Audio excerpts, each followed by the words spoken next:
Lord be with you. and with your spirit. A reading from the Holy Gospel according to Mark. Glory to you, O Lord. Jesus came to Capernaum with his followers, and on the Sabbath he entered the synagogue and taught. The people were astonished at his teaching, and he taught them as one having authority, not as the scribes. In the synagogue was a man with an unclean spirit, who cried out, "What have you to do with us, Jesus of Nazareth? Have you come to destroy us? I know who you are, the Holy One of God." Jesus rebuked him and said, "Quiet, come out of him." The unclean spirit convulsed, and with a loud voice cry came out of him, and all were amazed and asked one another, "What is this? A new teaching with authority. He commands even the unclean spirits, and they obey him."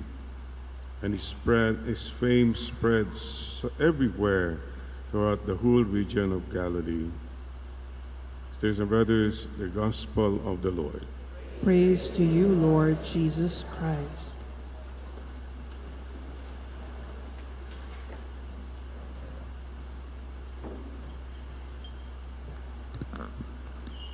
Come, Holy Spirit, bless this unworthy priest, that I may share with humility and with the heart, and that people listen with their hearts. Come, Holy Spirit, come. Sisters and brothers, pasensya po, na-traffic po masyado sa Bulacan. Anyway, happy to see you all.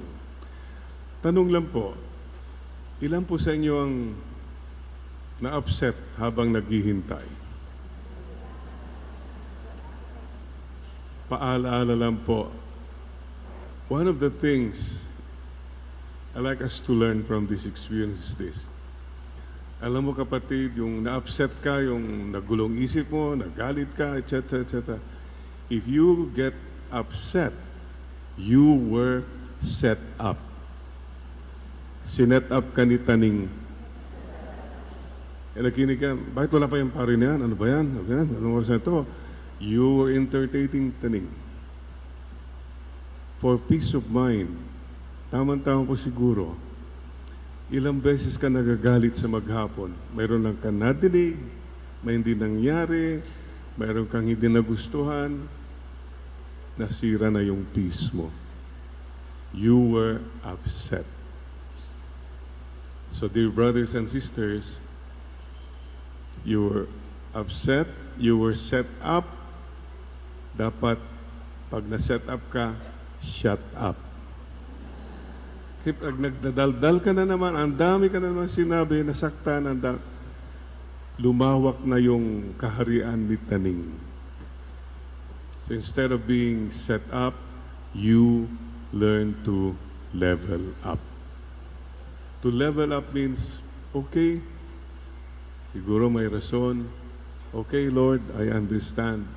Kung ganun po ang patunguhan natin, you are following the Holy Spirit. Humility. Naalala ko po, nung bata po kami, palaging sinasabi ni Mama nun sa amin, kung mayroong mga mayayabang na sinasaktan kayo, o parang mayroon kang pinagdadan na mahirap, ang ganda pong sinasabi ni Mama at Papa na, "Jerry, merito mo yan. It's your merit. May merito ka dyan. Kung ikaw ay kinakawawa nila, ikaw ay chinichismis ka nila, etc., merito mo yan, anak." Ang laking bagay po sa akin yun. To be a child, and okay, Lord, kung ganun po pala, edi merito. Yung gumagawa sa'yo ng mga masama, demerit nila yun. Negative points nila yun. Sisters and brothers, merito.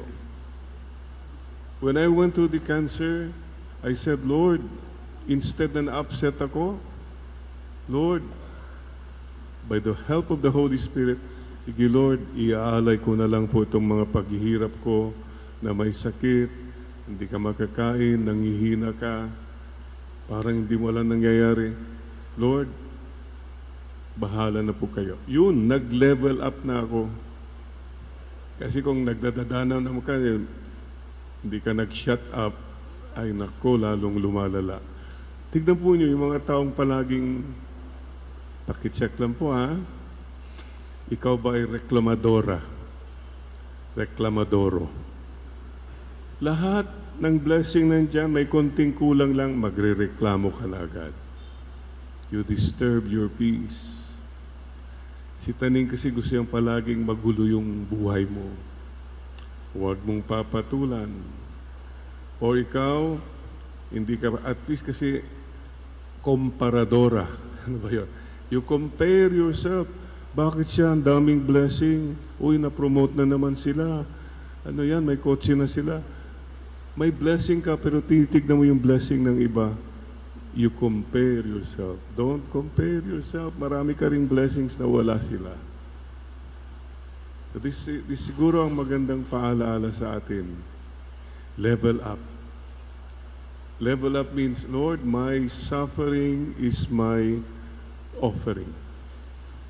Yan pong sinasabi ko sa mga may sakit. Kapatid, may you find God in your pain.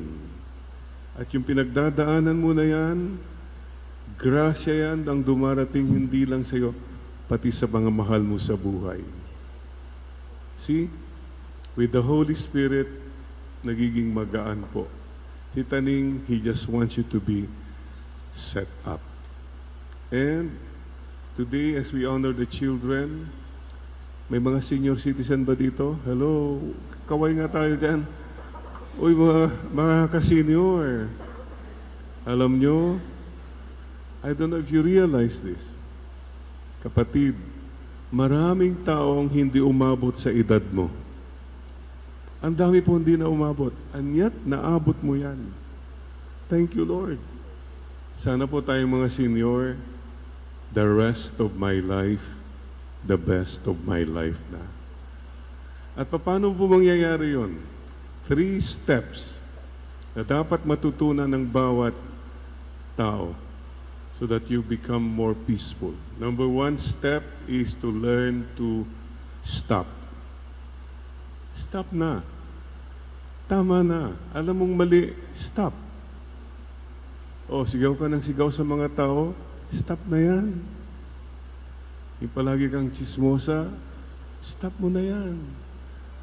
You know what's wrong. So Lord, help me to stop na yung mga dapat ko nang stop. Marunong ka dapat huminto and say, no more. Hindi na po. Okay? Number 2 step for peaceful life, for humble life, step back.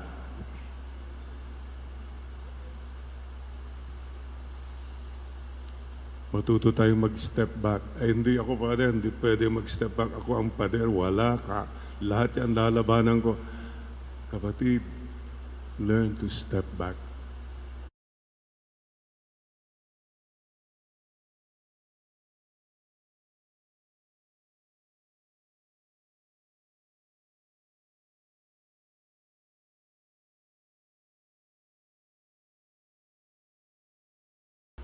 Para naman makadaan yung iba. Start in your family. Baka ikaw palagi ang siga sa family, mga anak hindi na makashine, mga apo hindi na sila makashine. Kasi nandiyan ka na parang ikaw ang pumipigil. If you're humble, you can step back. Sige anak, kayo na. Kayo nang bahala dyan. Marami sa atin kasi control freak. And the third step is step aside.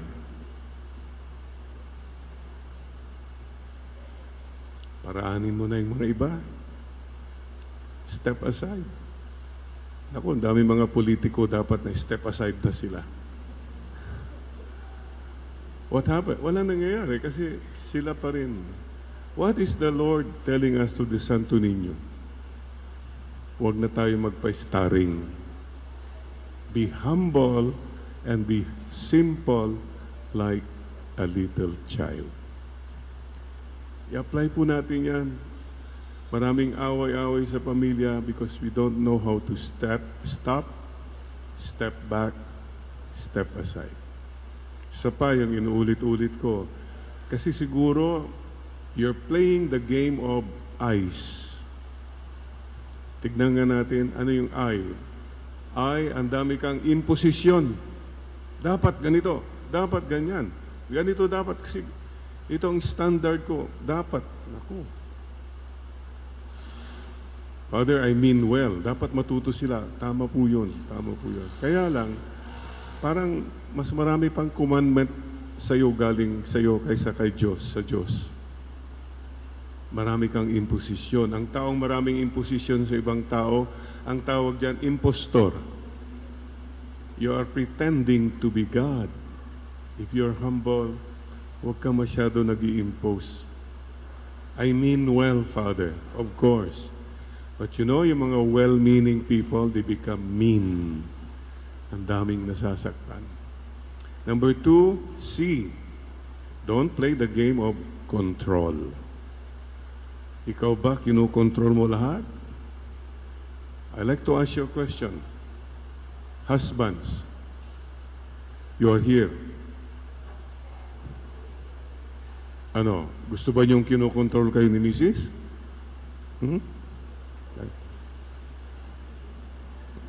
Mahirap na magsalita, Father. So, ibig sabihin, marami tayong fears. Sometimes sa mga anak mo, kinontrol mo yung love life nila, kinontrol mo yung kurso nila. Father, para maganda puntahan nila. Yeah, tama ka, kaya lang, dapat talaga you really have to respect them too. And E, ito po, tumanda ka, marami kang expectation. Naku, ang daming hurts. Father, ginawa ko yun, pero anong ginawa nila? Hindi man na sila nagano. Naku, ang dami ng mga hugot. Baka naman marami kang expectation o masyadong mataas ang expectation mo. Lower your expectations. So, ingatan po natin, ialay natin kay Lord ngayong gabi. For a peaceful family, peaceful life, tanggalin na po natin maraming imposition, control, and expectations. Ice. If you play the game of ice, you'll get frozen. Di po ba? Ano yung kanta sa Frozen? Let it go. Learn to let go. Kantahin nga natin.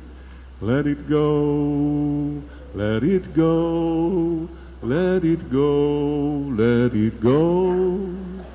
Speaking words of wisdom, let it go. One more time. Let it go, let it go, let it go, let it go. Speaking words of wisdom, let it go. Ba, nag-sweet sa Beatles, no? Pakisabi mo nga sa katabi mo, mag-let go ka na kasi. Let go ka na. Stop, step back, step aside. Don't be set up. Just shut up and level up. Please bow your heads in prayer.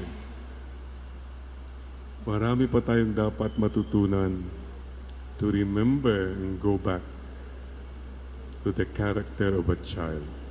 Lord, teach us to be more humble, more simple, more trusting. Magtiwala kami sa inyo, Lord, hindi yung aburido kami palagi. More joyful. Marami sa amin, Lord, hindi nang umingiti. Palagi na lang nakasimangot. Paano iniisip ang problema. And we forget you are a loving Father. Saint Therese of the Child Jesus, teach us to be like children. And this is the prayer of Saint Therese. Let nothing disturb you. Let nothing frighten you. All things are passing. God never changes. Patience obtains everything. He who has God wants nothing. God alone suffices. God alone is enough. Nada te turbe. Let nothing disturb you. Dios solo basta. God alone. Ang Diyos sapat na.